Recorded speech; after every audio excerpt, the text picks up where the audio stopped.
Hello all and welcome back to the channel. Now, obviously if you watched earlier, I'd done a build for this Playmobil Klingon bird of prey. And looking through the instruction manual, I missed out on one of the features. And that being the fact that it actually has a built-in cloaking device. Who would have thought? So let's take a look at it working.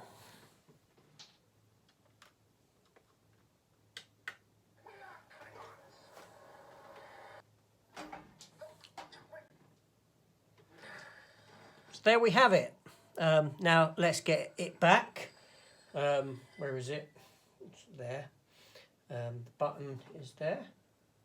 Somewhere there. One of them.